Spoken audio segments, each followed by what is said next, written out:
All right.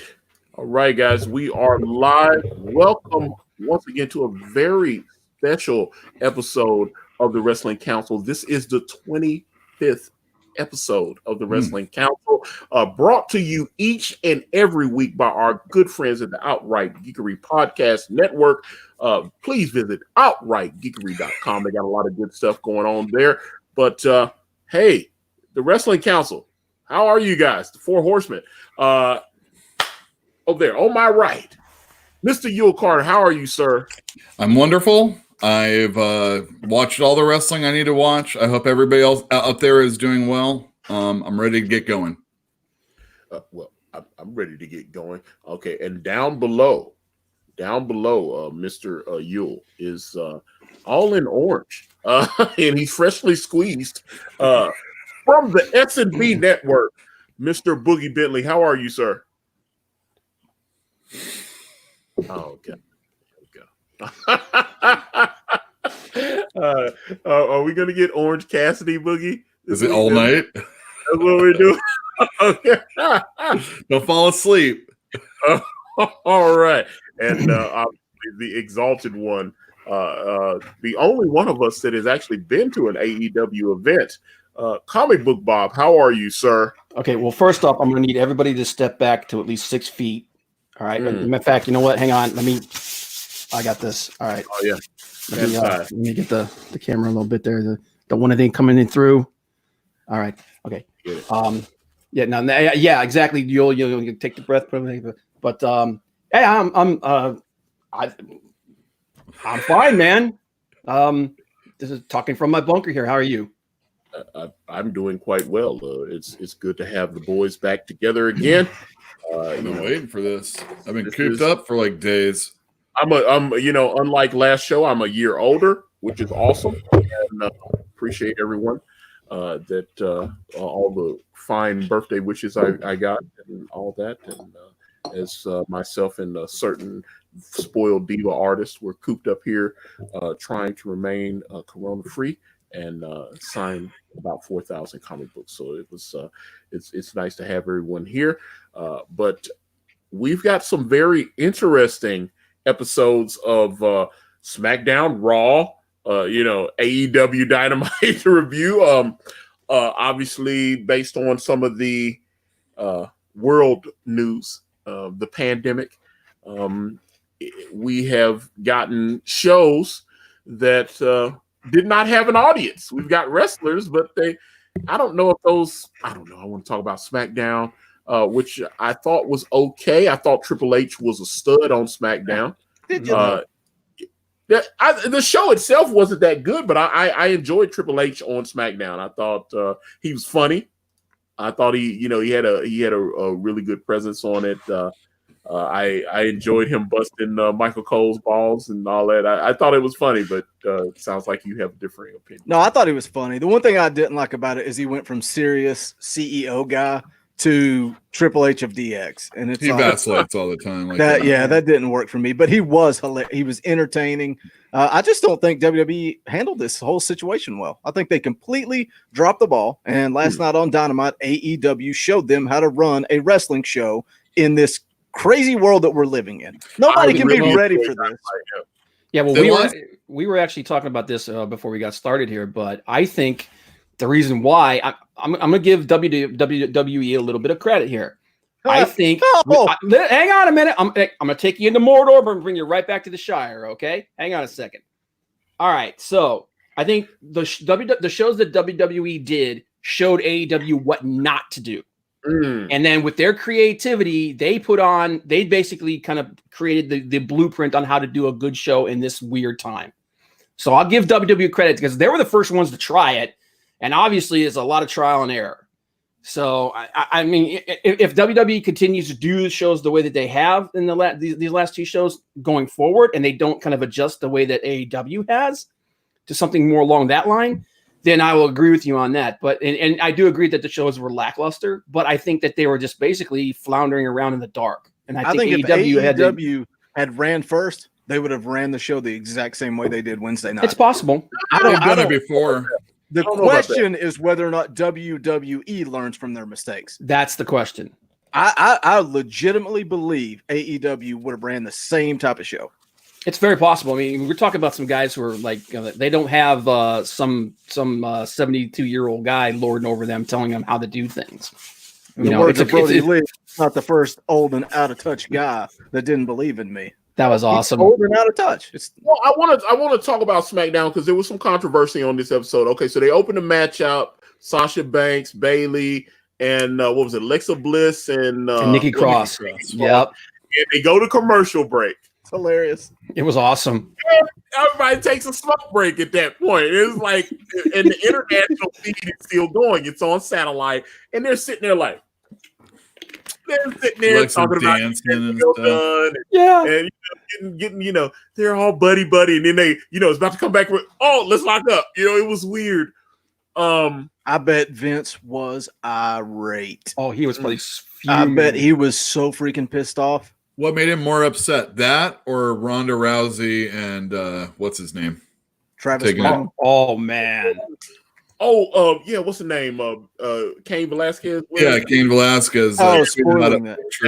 Spoiler. Yeah, that was supposed to be secret that Ronda Rousey and Cain hanging around. Although I saw some of the dirt sheets saying that they were trying to get Ronda to come in for WrestleMania. There was, obviously he kind of did a dumbass move and took him. He was like, "Hey, here's my buddy. Let me take a picture with her." And so Vince was like, "That was supposed to be a secret. Nobody's supposed to know you guys are here." So it was kind of a weird thing. It sounded like he was upset about that. But there's a lot of stuff that like I said, SmackDown's not worth really talking about outside of the aesthetics of. There was a show where one thing though. Okay. Hold on. I want to let you know. It's very important, and it's important to AEW also. Jeff Hardy made his return and beat King Corbin with a twist of fury. Could not believe that. I thought, that was weird because they said, I started seeing some of the dirt sheets saying, Matt Hardy owns the trademark to tweet because he trademarked a bunch of the stuff. Which he denied. He said he didn't. He said he would never do anything to hurt his brother. Well, that doesn't mean he doesn't own the trademark. He said he didn't. He said he didn't own the trademark. That's what he said. That's what he said. I know he said he wouldn't do anything to hurt his brother. I just figured if he owned the stuff, he would just say, "Hey, my brother can use it." Well, did Baron Corbin botch the move, or did Jeff Hardy change the move? Or did Jeff Hardy botch the move? Well, Jeff Hardy can't botch the move. He just turns and drops. Yeah. Baron Corbin's the one that spun. But I saw people saying that Corbin botched it, and then I watched it, and I was like, that looked way too clean to be botched. I don't know. I don't know what happened. The thing is, though, it's very possible that the reason I cut you off. I'm sorry. No, I did. Who cares? But I think it's possible. You got to remember, too, this is Vince we're talking about here. He may have made them change the name because he's like, I'm not doing anything connected to that guy. Yeah, 100%. I could see that, too. You definitely know Matt's going to be calling his move Twist of Fate on AEW. That's what it is. So, before we move on, I have a question to ask Boogie. Boogie. My cat, I'm gonna have to mute myself and get my cat out of here. What? It's gonna be a John Malin moment. Just kick it. It's dying. It's dying. It's like 20 years old. Oh, that's horrible. I'm sorry. Go ahead. She's biting her own fur out right now. Is what she's doing. Wow. How many people or how few people have you wrestled in front of before? I wrestled in West Virginia one time. There were icicles hanging off of the ring. They had no heat in the building. They had space heaters plugged into the wall. And I don't know the exact number. It was less than 10. It may have been like 6 people. And it was my first time. It was my first time in the town. And the guy was actually in developmental. Brian Logan. I don't know if you guys know who he is. He was, what was it called?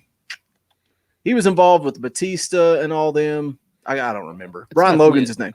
What was like an OVW thing? Yeah, it's not Damien. I can't remember what his name was there. I'm having a brain fart. But he booked the town, and it was my first time there. That's when Batista had that look. Yeah, the chain. Neck. Yeah. Okay. Yeah. He might have been an attack. The vampire thing. That's what he was doing. He was with Cornette's wife. Okay. And the rumor was he was oh man, they talked about this, the Violator or something. Damn, what was his name? Somebody Google this. But while my cat harasses me. Yeah, we have to talk about a Messiah someday. Yeah, Sin. Yeah, Sin. Who is? Do you guys know him? Yeah, Sin. Sin was his manager. Yeah, Sin, and she had the clitoral piercing. He was the OVW Tag Team Champions 4 times. God, what did he wrestle? 4 times. That's sad. Disciples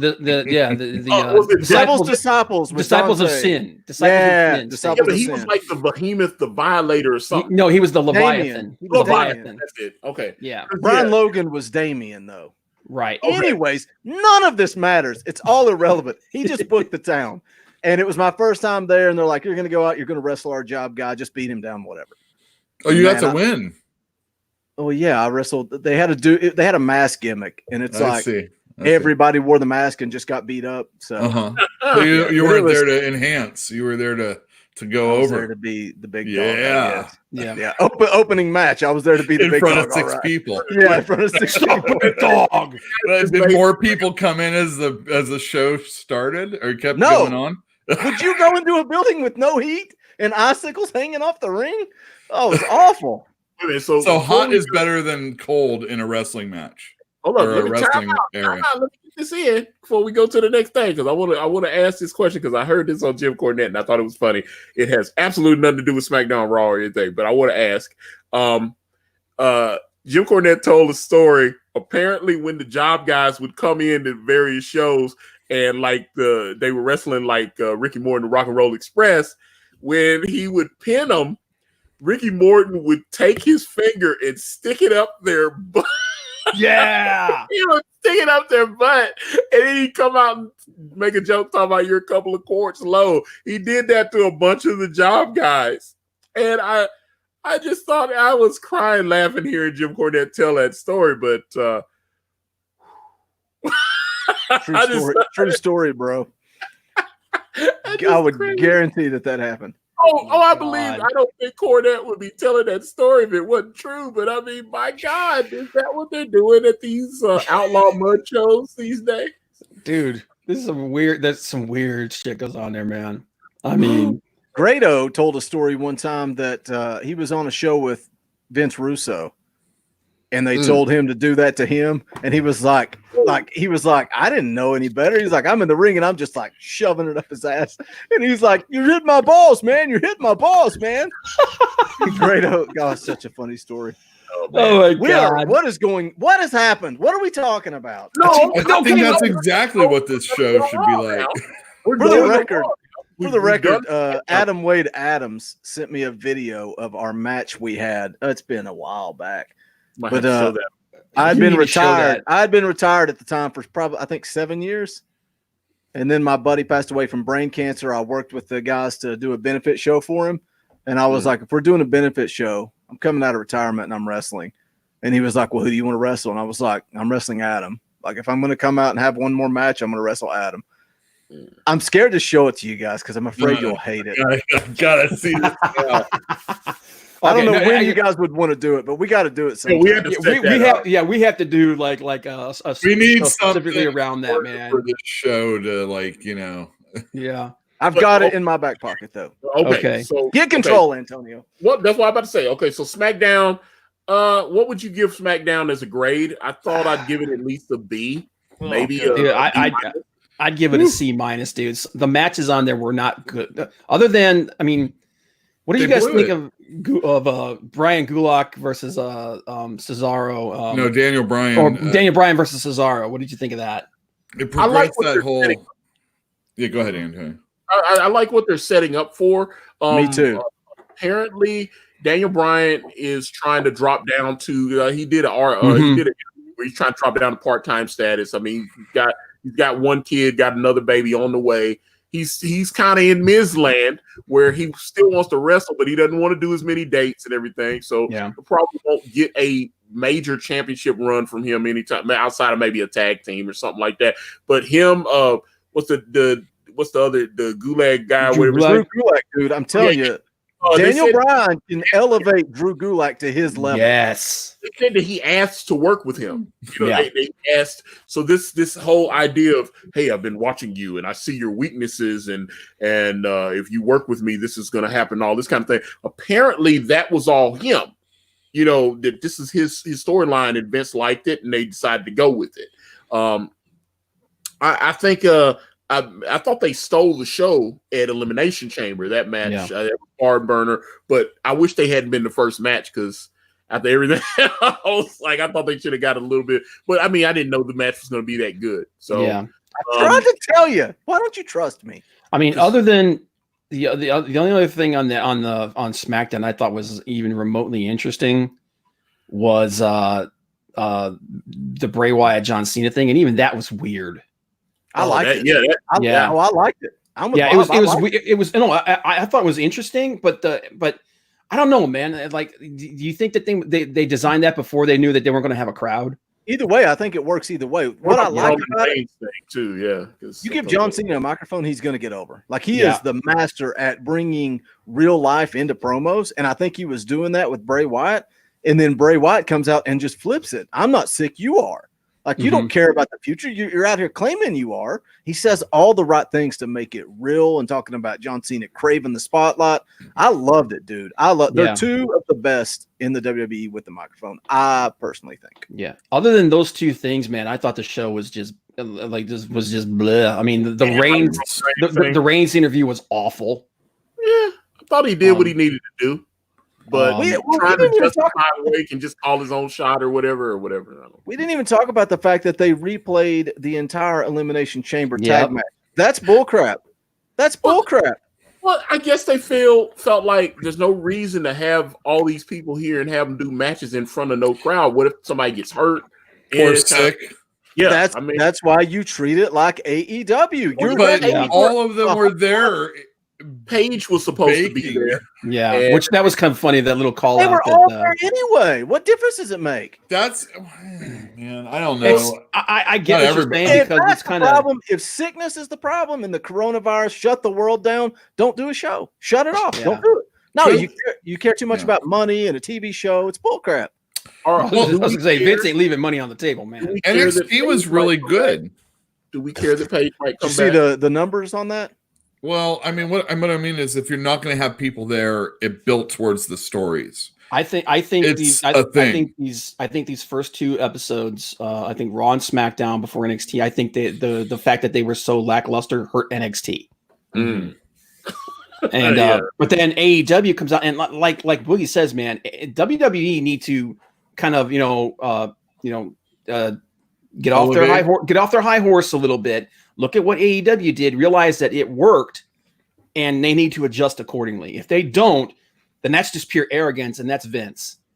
Well, if he doesn't care about ratings, I'm okay with a show like NXT. Like I said, it builds at least the stories if you haven't been watching it for a while. Yeah, it's low ratings. It's not exciting television. But if you're interested in watching it, it was well made. Pardon me. Go ahead. Sorry. At least interspersed, the matches, instead of just slamming the Elimination Chamber or a Royal Rumble or whatever match. Yeah, because that's what they did on Raw. They played the entire men's Royal Rumble. It's like, wow, just to fill out that extra hour. I'm like, just cut it to 2 hours. They'd never do that. Oh God! You know what though? Everybody's telling them to do it now. Everybody's telling them, you got to cut this thing down to 2 hours. My God, you're killing us. I didn't like Raw. I wasn't a fan of Raw either. Raw was worse. That Royal Rumble match was an hour and a half. Well, and not only that, but the only real match we got was something we've seen again, and we've talked about it. Rey, Andrade, the other two Hispanics, just rinse and repeat. That sounded bad. It's the truth. Well, it's I'm sorry, guys I'm in Latin title. It's the four same guys, and we've seen it a dozen times. Rinse and repeat. And we're going to see it more because Mysterio pinned the champ, so they're going to come back and do it again at WrestleMania. I don't know which night, two-night show. Did you like the Taker signing? It was one of the best signings of all time. No, I didn't. No. It's the same thing I said last week. Does anybody care about this match when Taker has killed him every time he's seen him, and he's killed the best tag team in the world? He's crushed him twice with one move. And he's crushed God, my brain doesn't even want to work. The Good Brothers. Yeah, the Good Brothers. Poor Good Brothers. No, he's crushed the OC 2-on-1 like they're nothing. You know, like we've already seen the outcome of this match. At this point, can we just bring Jesse and Festus back? That would be awesome. Oh my God. I would love to see that. I would love to see Jesse and Festus come back and he go, he just do his thing. And gravy. Like, I'm trying to. I could go for some biscuits and gravy, but I'm locked in my house. Man, I fixed it last night. I'm trying to think of anything on that show that I thought was like truly good, and like the Edge's promo was pretty good. It was weird, but it was good. I'm in left field. Our viewers are down. YouTube's not popping the video to the top. The hell, man. That kind of sucks. Yeah. Everybody out there that's watching, man, please like and share this out on your social media. Help us get the word out, man. YouTube is doing some fuckery here, but I thought the Undertaker thing was weird. I don't know. I'm trying to think of what else was on there. The Becky promo was okay. Well, the Becky thing was interesting. She pulls up in the truck, and now she was not driving. Yeah. Yeah, she can't shift gears. She can't shift gears in that truck. They changed the angle for a reason. Yeah. Oh, trust me. I was like, I was wondering about that. But that was supposed to be part of her entrance to WrestleMania 36. Yeah, that truck was created for her entrance, and then they were like, "Well, shit, we're not doing it now." So we got to spend like $100,000 getting this truck detailed and doing the whole thing. So, might as well let the man drive it. And then she shows up, and it was like I said. I was surprised they still had Stone. I understand it was 316 day or whatever, but I was surprised Stone Cold still showed up. And man, that was cringy. It was weird. It was weird, and that was cringy, man. What? And what? Yeah, I didn't know. That's the only time I laughed was when he said "what" to Byron Saxton, who is a freaking idiot. Yeah. Well, he clearly had his knee braces up under his legs, and that was what was so weird. I was looking at his legs, and I was like, "He's wearing the knee braces." Well, he was gonna do a stunner, man. Yeah, he was gonna do a stunner, so it was weird. He kicked him square in the balls. That was the best. That was the best part of the whole thing, because he got him right in the friggin' bag, man. Just me, if I was booking it and I'm trying to get my current talent over, I would have played it out the way it was, stunner, blah blah blah, drink some beer, celebrate with Becky. Then I would have had him feed up to Becky, give him a stunner. Not Austin really celebrated with Becky. Oh my God! Yeah, I would have loved to do that. I know something enjoys her. I'm just I mean, what did you guys think of Owens's promo? Again, it was I don't think it was bad, but it was weird. Yeah, he's my favorite wrestler on the roster, and I just didn't even care. Oh, yeah, I really hate the way he's being used, man. He's been after that first win against Cena, it was downhill. His stuff with Jericho was great, I thought. You have to watch when there's a scrum to when there's two guys fighting, Undertaker and somebody else, or John Cena and somebody else, and you see all the guys that come out to try and break it up. There was one right after that whole John Cena mess, and Kevin Owens was there, and it was over. Sorry. I love him. Weird. I think he's great. Kevin Steen's the best. Yeah. I showed you guys my shrine before we went live. I love the guy. Yeah. And oh my God, his ladder match with Generico at Ring of Honor. One of the best. Oh my God. Yeah. That whole feud was amazing. What kind of grade are we? Each other? Yeah, exactly. What grade are we giving Raw though? What are we giving? I give it like a C minus, a D. Right? I think they both sucked. I agree with you. Raw and SmackDown were both. I'll give Smack a C. I gave it a B minus because I like Triple H on SmackDown, but yeah, I thought we're in the C range for Raw. How about Oscar's commentary? It didn't deliver for you. Oh my God! You know what? I actually kind of like it when they're doing the Japanese, when they're doing when they're cutting the heel promos. I hate it. I hate everything about it. It works better there, but it definitely doesn't work on commentary. Commentary was awful. Commentary was terrible, man. I wanted to fast forward through the only match on the show. Oh, yeah, it was not. Yeah, but yeah, man, I can't think of anything on the. It was just a really low C minus for SmackDown for me, and Raw's got like a D. It wasn't about Edge. We didn't even talk about Edge. I talked about Edge. Oh, yeah, that put me to sleep too. And, I thought. I mean, it was weird, but the promo, it wasn't bad, but it was weird. Whoa! Wasn't bad. The promo was great. What's weird about it? Wait, interspersing of the long ass match. I mean, like the footage, the footage, exactly. Yeah. So, like, I liked NXT the way they did it with the Johnny Gargano stuff. I thought that was very nice. You know, it was like, oh, there's a little bit of match to go along with it. But you can't blame Edge for that. I'm not blaming him for this at all. But when you say the promo wasn't good, that's on Edge. No, promo was good. Edge is still. I don't know. He just looks old and grizzled. No, he is old, but that's what's making the promo. Yeah. The fact that he says that Beth was coming back to retire him again because she wasn't going to put him through it, and he's coming back to get redemption. Dude, this angle is golden. Yeah, what's weird because there's no crowd. Because I think, do you know how hard it is to cut a promo with nobody in the crowd? Yeah. Do you know how hard that is? But yet I'm sitting there listening to Edge, hanging on every word. Like I watched everything he said. Yeah, he got me, man. He got me, and that is so hard with no crowd. So you think you know me? I don't know. So a C? No. Well, still, the rest of the show is awful, man. But yeah, like I said, it had a couple of moments, but Byron Saxton getting the stunner and all that. You're gonna do something, and like Stone Cold's gonna be on the show. Show one of Stone Cold's best matches if you got to show something. Oh, that would have been great. Oh my God. And then he shows up. No. What I think they should have done is shown, what was it, WrestleMania 13, Stone Cold versus Bret Hart, is particularly because the Broken Skull sessions featured Bret Hart, which was a riveting interview. That thing was crazy. I don't know how many did any of you guys watch it? Did any of you guys watch it? I started. I haven't finished it yet. Oh God, it's incredible. There's so many thoughts I had on it. I love it. Bret Hart makes me hard. It's hard to watch him sometimes. I always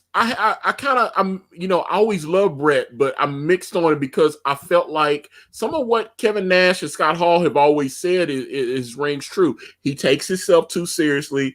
Scott Hall called him a $400,000 champion. You know, he's like, hey, as long as you give him $400,000, he's willing to let you pin him or whatever. You know, that kind of thing. I thought that hurts. I hate that guy. He was being honest because they both said they went to Bret and said, hey, the boys aren't going to get any more money unless you go to Vince and tell him, hey, I'm the champ. I need more money. Because Hulk Hogan would always go to Vince and make sure he got his money. Hulk Hogan always took care of business. Bret didn't care about stuff like as long as he thought a fair deal was done, he would just go to Vince and, okay, I'm the champ. Boom. Okay, if you need me to put somebody over, all this kind of thing. They touched on the Montreal screw job, Shawn Michaels, all that. Two things, they spent time on the Montreal screw job. They spent more time on that than they did talk about Owen.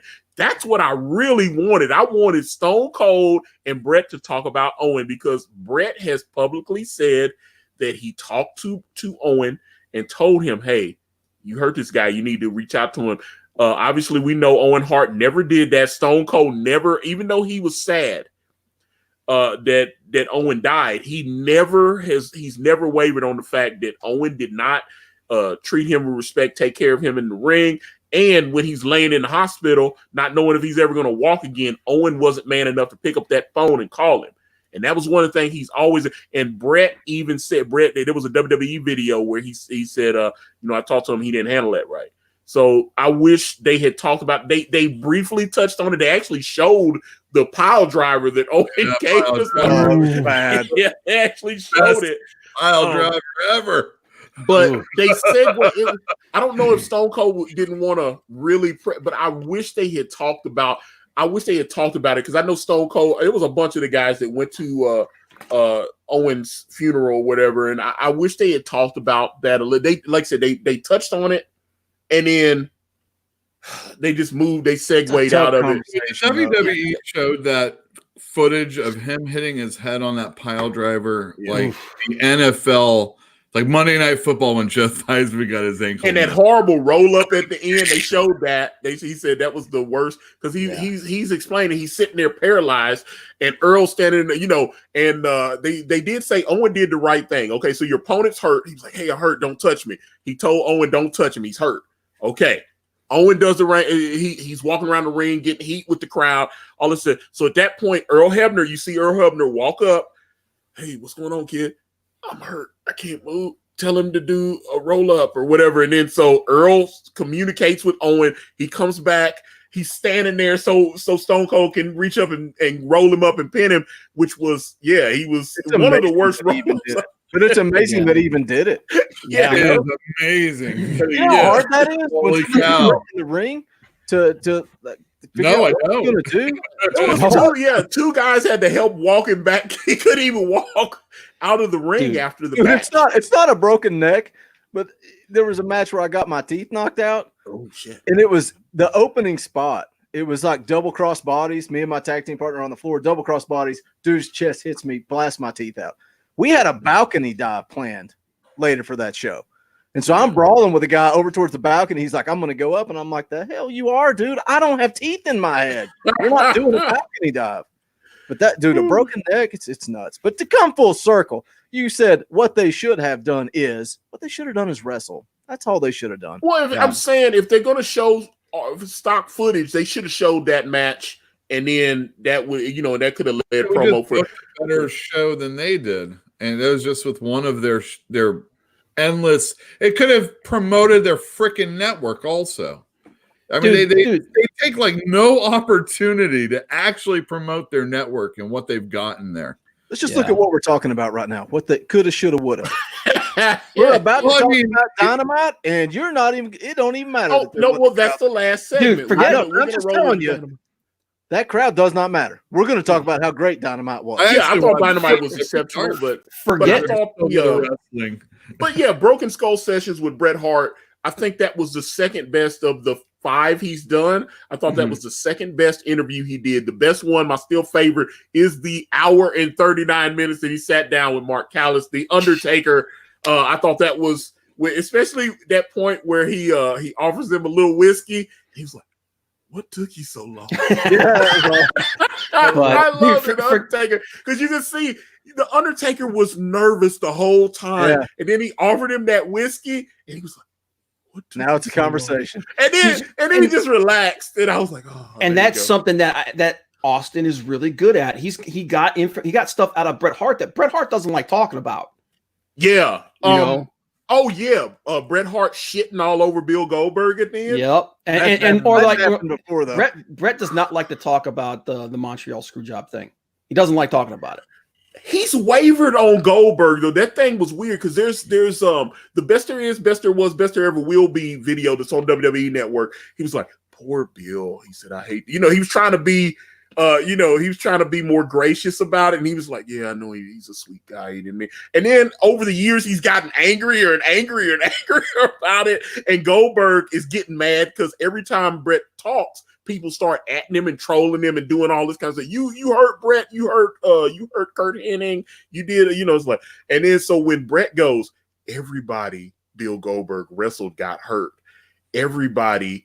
Bill Goldberg was super unprofessional and all this kind of thing. He says that, and I'm like, whoa. Yeah, dude. The list of amazing wrestlers that put Bill Goldberg over is insane. It's shameful. And the thing is, Bret Hart. If you ever listen to him, like he did an interview with on Fighter and the Kid, which is Brendan Schaub and I've heard it. Dude, he actually just came out and said it. He's like, dude, I wasn't going in there. He says I wasn't losing to anybody. Like he flat out told him that if he was like, I'm going there to wrestle. He's like, I'm not. I'm not going there to basically lose to anyone. Well, when he did the Stone Cold not backstage session, when he did the Broken Skull session with Stone Cold, they talked about one of his losses, and he was like, "That was strange for me. That was an unfamiliar feeling." So I love Bill Goldberg was like my favorite. It was like him and The Rock were my favorites, and then I'd put Stone Cold a third. on that. Those were my at that time during the Monday Night Wars. Those were my The Rock and then Goldberg and Stone Cold. Those were those were my favorite. But I've noticed Bill Goldberg kind of exposed himself because you could tell very early in his career he was still green. He was still very humble and had a lot of respect for the business. As the money started coming in, he started going, "I'm not losing. Why am I losing?" The whole thing with Jericho, where they could you imagine if he'd actually cooperated and went along? Oh my God, they could have had something amazing. Jericho was like, I love Jericho on Nitro. I loved him. Oh, he was so great. And then, he was trying to come up and then they start telling, hey, stop talking about Goldberg on the air. Stop doing this. Stop doing it. And he kept doing it. And then, there was heat. And then he got the hell up out of there. So he had that weird fat guy with the small shirt. Rufus. Rufus. That whole thing was great. And then the Gilbert stuff too. Like there was so much stuff they did that was gold, man. But I love WCW. But Goldberg talked like him winning the matches were legitimate. That's what was weird to me. I was sitting there going, you only went over because someone helped put you over. Yeah. They had to cooperate with you, and the fans know that. So when he talks about his career and these wins, he talks like he legitimately won these things. And I'm sitting there going, that's why Scott Hall said he's a mark, man. That's why when he was on Fighter and the Kid, he was talking about it's like I was coming in there, it was like I was doing jiu-jitsu. Hold up. I got time boogie out. Hold on. I didn't start it. FR28 started it. Oh no, that's not good. But I saw the Fighter and the Kid live in Nashville. Great. Oh, they're so great. Yeah, they're funny as hell. But yeah, he was on there talking about how he could have whooped everybody there. Yeah, and all that. He talks like this. And I'm like, that don't mean nothing, dude. You're in there working with people and they're putting you over like a friggin' master. Whoa. Goldberg thinks he could have whooped everybody there. Let's calm down. Calm down. Can we does he think he could have beat Steven Regal? Freaking calves. Chris Jericho choked him out. So let's talk about the list of people that he could beat. What would he do against Angle? What would he do against Angle would have tied him into a knot. No, Steven Regal. I heard Steven Regal would have killed him too. Yeah. Steven Regal. I listened to an interview with Gregory Helms, Hurricane, and he's a small guy, right? Yeah. Every time somebody comes into the into the league that he's in when he was a kid or younger, they would always say, "Oh, wrestle against this dude," and he'd always beat them. I bet. Oh, dude, yeah, he's really good. He's a good wrestler. We've all heard that story about Arn Anderson and Sid Vicious. Oh, with a knife? Yeah. Dude, I mean, and what's his name? God, what's his name? From the island, not the Islanders, but the Haku. Yeah, Haku. Oh yeah, dude. Like I want to see Bill Goldberg go talk some shit to him. Yeah, he ripped his freaking head off. Like I said, I understand why Scott Hall refers to Bill Goldberg as a mark. I see him different as an older guy now, but 20 years ago, I was eating that shit up and I realized he was really a mark for the business, even when he was in the business. He legitimately, I could have beat that. I could have beat this guy. It's like, it reminded me of Ronda Rousey. Was like, I could beat her, right? She can't beat me. Really? I mean, you got punched in the face and you folded. I mean, sorry. The whole thing, but like I said, when you're a wrestler, when you there's some really that is going on. So I don't know. Like I said, Goldberg definitely portrayed himself as a mark. He definitely he was the right guy, right time, right place. Do you remember the Royal Rumble where Brock Lesnar and Braun Strowman finally faced each other? And Braun Strowman came in and he kind of didn't take a move properly, and you could tell he's still green and whatnot. Brock was not. I think happy. He's still green, and he's very. Brock was not happy, and he let him have it. And it's such a great Royal Rumble for that. But yeah, like I said, it cracks me up when stuff like that happens. Dude, every time Brock's in the ring, it looks like he's mad at somebody. But I love it. I love the guy. He needed someone to really freaking just work him over. And I know William Regal made him look like $1 million and everything, but Goldberg, funny, Antonio, you say that he kind of got a big head. when you're in a company with Hogan and Hall and Nash, you gotta fight for everything you've got, and you're learning from the best of people that will like suck a company dry. Well, and there's Goldberg. Scott sounds kind of upset in some of the interviews that he's done about Bill Goldberg when he's mentioned. He said, "Because look," he said, "Goldberg was green. Me and Nash tried to help him." He said the agent that Bill Goldberg got, where he ended up going from making like $80,000 a year to making over $600,000 a year, it was their agent. They hooked him up with their agent. And same agent that Chris Jericho had when he renegotiated his new contract with WWE back then, when he left and jumped ship. They all were using this same guy that knew how to get better money. Nash and Hall are like, we hooked him up with that guy. He didn't know what to do on the road. He was walking around like a lost puppy dog. We get at the bus station. He didn't know where to go. We let him travel with us. We were showing him the ropes. And then the money started coming in and he changed. And all of he didn't, so that's why a lot of. I don't know. When there's a grift. I mean, obviously, wrestling and carny, right? Yeah, comics is carny too. But there's no carnier carny than freaking wrestling. And when you're with Vince McMahon and you're learning how to be the biggest shithole that you can possibly what a be, great word. Then that's what Kevin Nash and Scott Hall took. They're like, we're our own self, and then they had to like team up with Hogan, and then he taught them the way to be the worst person available if possible. And it's just like I don't blame a guy like Goldberg for like taking his success as far as he could possibly go.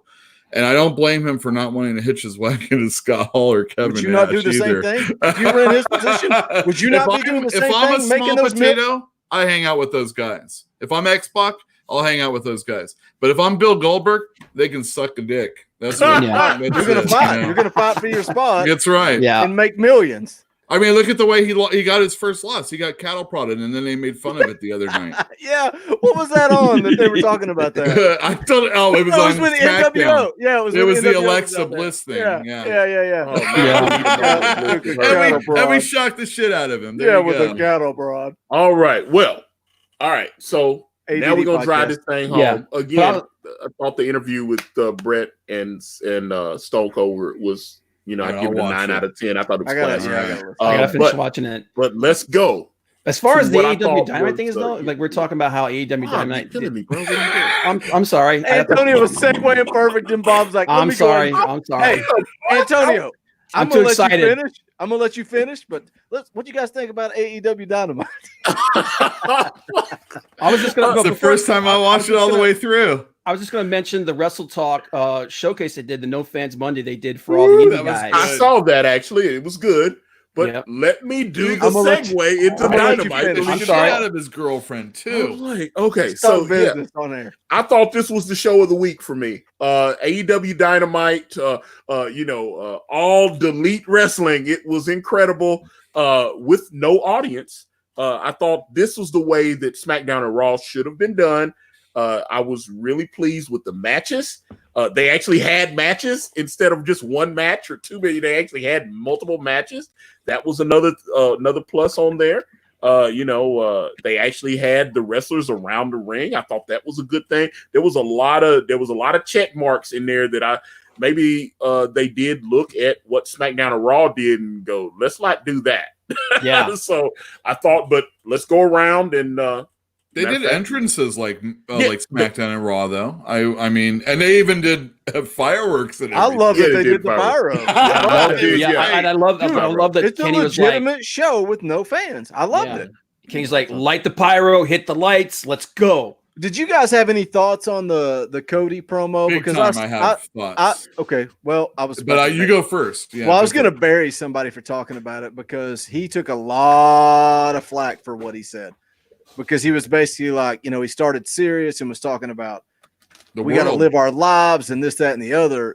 I love the transition into blood and guts. Oh, it's the best. He caught flack for what he said to start with, though.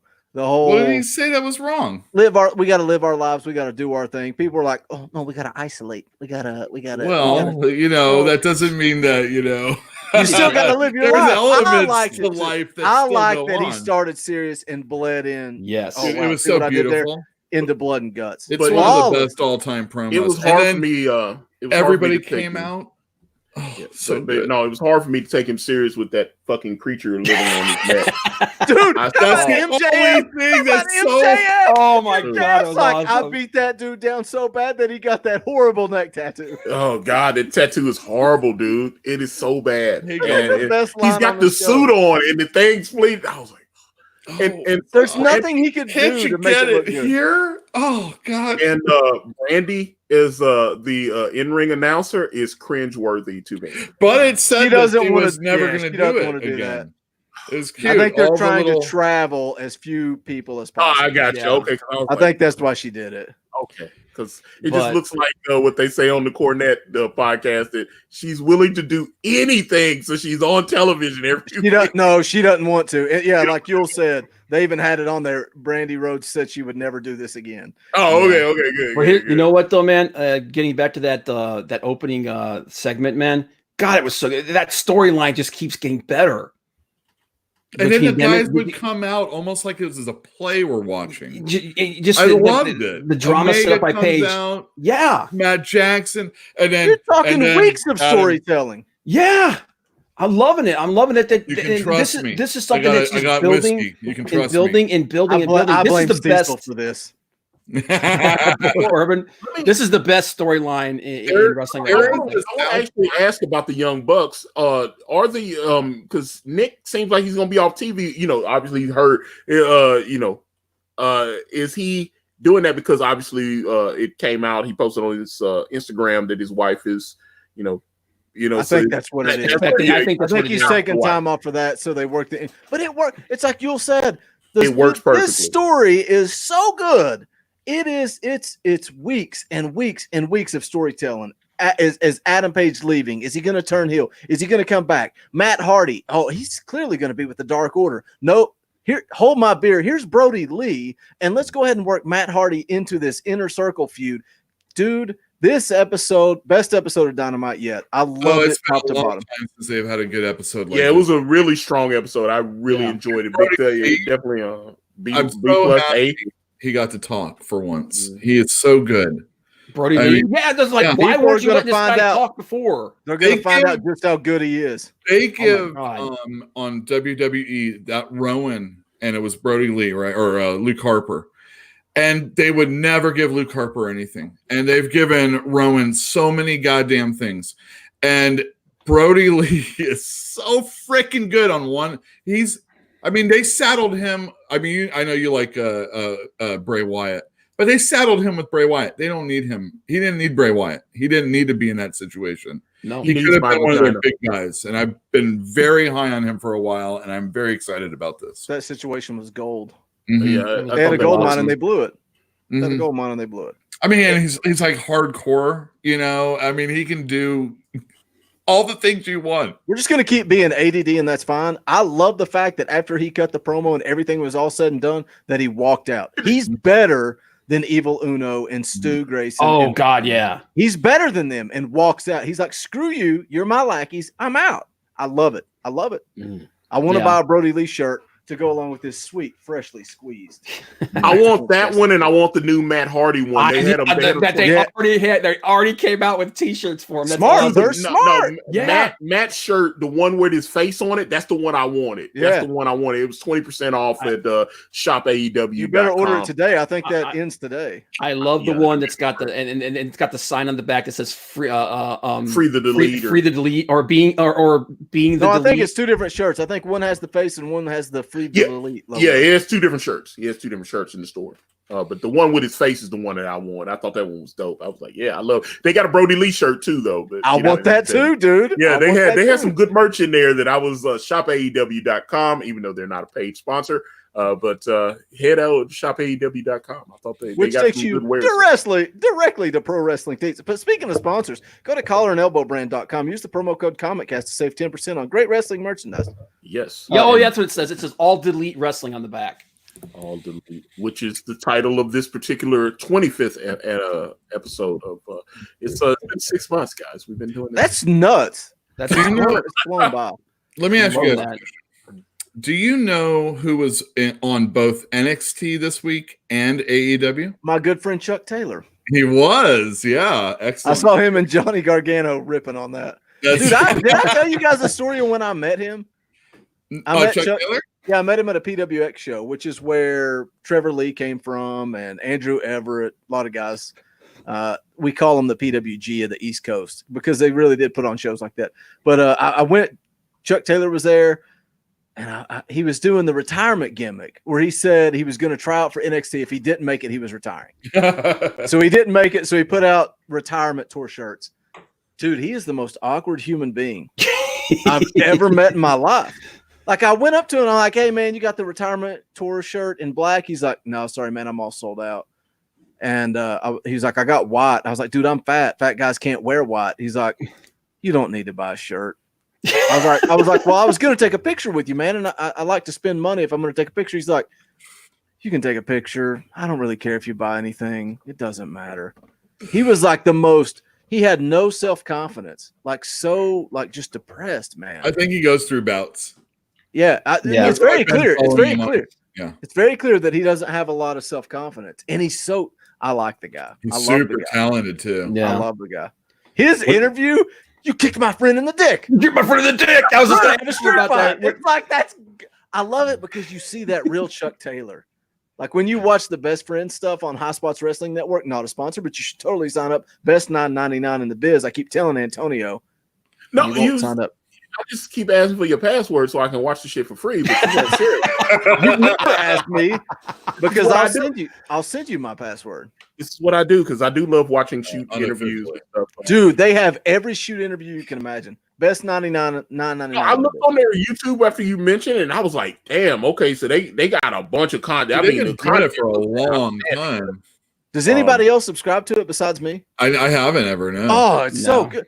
Dude, Antonio, if you want to time. watch old PWG shows, they upload them I don't know if it's like on a 6 month or a year delay. I don't know what it is. Speaking of, my wife is pretty pissed at you.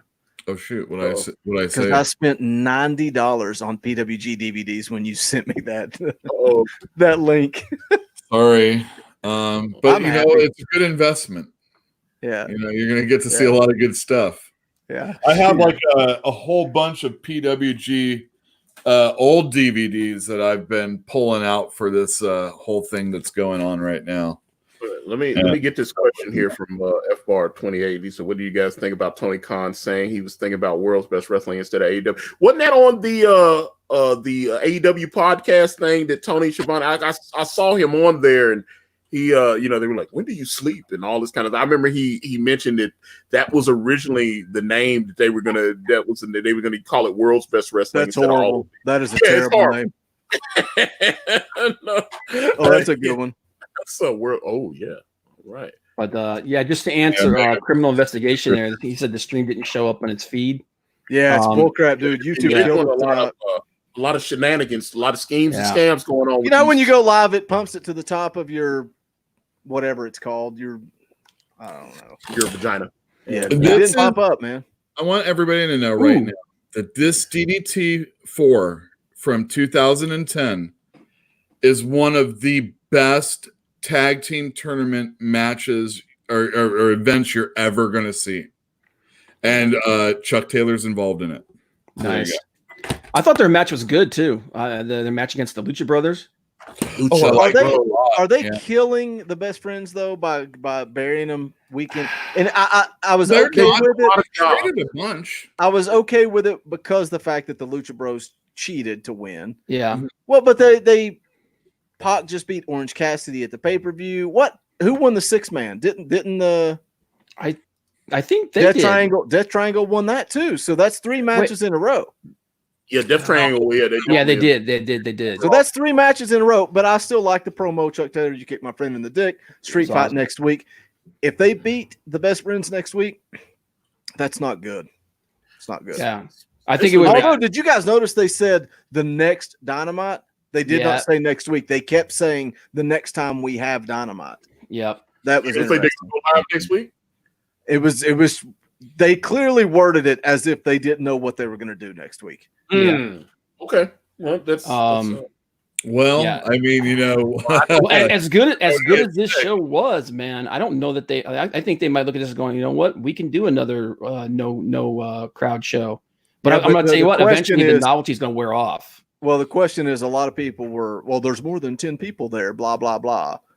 Yeah, a lot of people were ratings on this. You said the ratings. They didn't hit 1 million, but they were still normal. NXT was way down, like 850. Yeah. Raw was up. Raw was up. Yeah, Raw was up a little bit. Brian Caraway here. I was just glad we got a Jurassic Express match without freaking Mark. That match so much better without him around. That match sucked though. That match was bad. I enjoyed it. Again, we haven't seen hardly any wrestling. The Butcher and the Blade, they need to stop. Dude, they need to stop jobbing those guys out. Butcher and the Blade need to stop. They haven't won a friggin' match. They're better. They're way better than I think I gave them credit for. You know, nobody knew who they were when they came in. Yeah.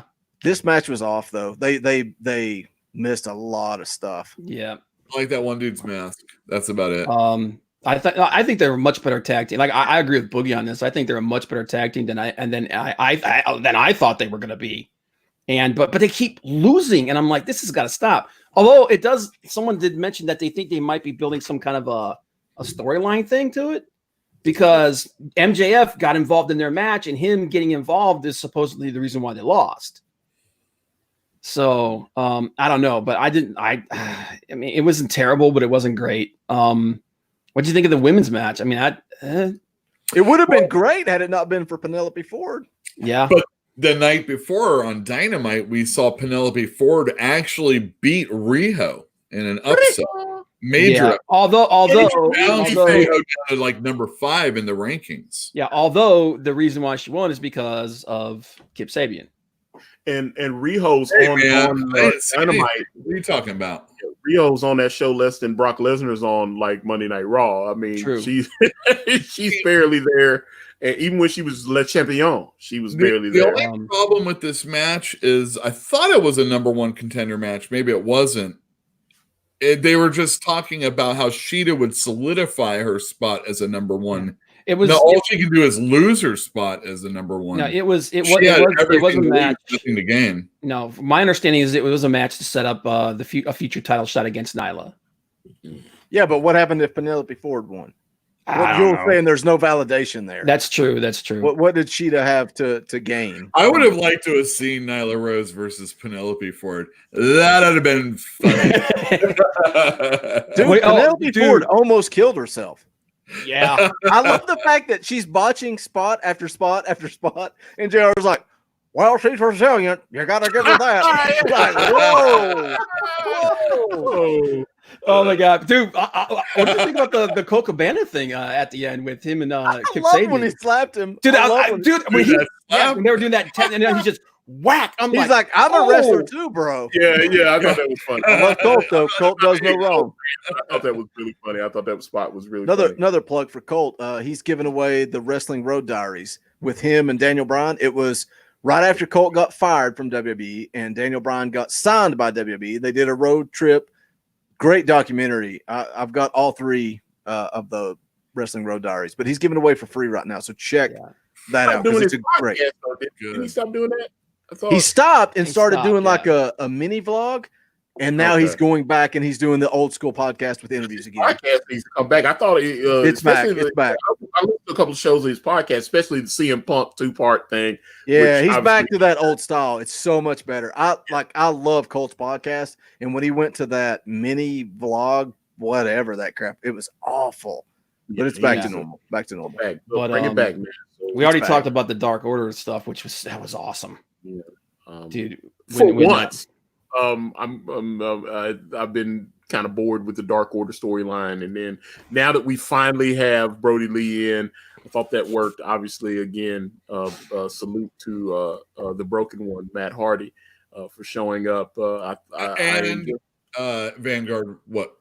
Vanguard 1. Was it 1? Yeah, Vanguard, whatever one it is. I just like the way that line from Brody Lee though, man. It's like you're not the first old guy that didn't get me. And then he just absolutely annihilated friggin' Christopher Daniels, man. And he's so much bigger than everybody else, dude. He looks like such a threat. He has a good match with Daniels. Yeah. Christopher Daniels is one of those guys you're supposed to like, and I don't really like him. I like him. I like him more as a guy I respect, who's been in it for a long time. And I wish really he'd play that angle a little bit more. He's 50 years old. I mean, that's the thing. Year old guys, man. I think he's better as a heel too. You don't like the quarterback from an opposing team, and then when he becomes like a 40-year-old and then he moves on, you kind of start liking him. Tom Brady, kind of like they could do well. Maybe I can start liking him. No, I'm just never ever no. Tom Brady. Tom Brady. Why do you hate him? I don't hate him. I just don't care. Obviously he would have. He should have won that game against the Giants, and he'd be the greatest of all time.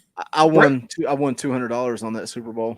Dude, Brady is the greatest of all time. He might be the greatest of all time. No, he's not. He had the best teammates of all time. Be the best of all time. Put Peyton Manning on the freaking Patriots, he'd be the greatest of all time. Oh my God! Look, if he won that Super Bowl, he would be the best of all time. Period. What do you? I was like really shocked. Freaking Peyton Manning on the Patriots, he would have won the same number of Super Bowls. I don't know, but I do know. You guys are lunatics. I'm just. This Peyton Manning bobblehead and helmet and autographed Peyton Manning football have nothing to do with it. I'm just saying. He would not have a perfect pocket like he had. Tom Brady has to move more than. You were. I tell you what, though, we're gonna see. I think Tom's gonna get. He's gonna get a dose of reality when he goes. To I can't wait. I hope he gets it. What is going on, Antonio? Get this back on track. But let's close that out. But I do want to end with some predictions. I believe we will get another episode of. Are we giving that away? Because we are. Oh, right now. We said we were going to. Somebody's getting it. Yeah. Okay. Well, put it on big. All right. Yep. Well, okay. Let me do that. All right. So somebody in chat is going to walk away with this MJF print. It's actually really nice. It's one of those. It's one of those stick paper prints, man. Yeah. I want it. I want that. That all right. So I need everybody. Everybody needs to put in at least type 1 into the chat so that this stupid program I'm using works. Yeah. So all right. Give me a second here. And give everybody a chance to type that in there. Oh, small screen. Whatever you're on, if you're on Facebook, if you're on, just type it in. Let me see it. Let me do it. The Wooflu. Wherever you're watching, we don't got a single one. Copy. Okay, hold up. These guys have fallen asleep. Oh, there's one. Paste. Two. You should have said U.S. only. Doing a number 1 or a number 2? Number 1 or number 2? I'd say any number, but it's not up to me. But it's done in that style of like a comic book. It's like crown the wrestlers of AEW withstand the might and majesty of MJF. Yeah. Which, by the way, his segment where he was taking friggin' bets on the thing was awesome. We got the Young Bucks in here. We got Cody and Dustin. We got Brandy, Hangman. I need Brandy naked. Sure. Brandy. Oh my goodness. Oh, Brandy. Brandy. Okay. Let me see. I thought that show was really good, and not only that, that opening segment was so wonderful. It built on everything that happened in the past. It built on everything that was going to happen at the end of the show. And then it built on that for the next week or the week after or whatever it's going to be. And it's just like, wow, I really wanted so much more. And it all stemmed from that very, very beginning. And I got to give applause, accolades to Cody Rhodes. I think that and just whoever did the pacing of that was really good. And they earned their money that night. Probably JR, since we shit on him all the time. Well, that's like exactly the type of thing that he would be involved in. I'd like to thank you, folks, for inviting us to your home each and every week. Okay. All right. Should we go? Are we ready to go here? I got this thing set up. Yeah, take it off of Bob. Do your thing. Take it off. It's a get off of there. Okay. I said full screen a long time ago. Okay. Oh, this guy, he's back. All right. 3, 2, 1. Brian Caraway.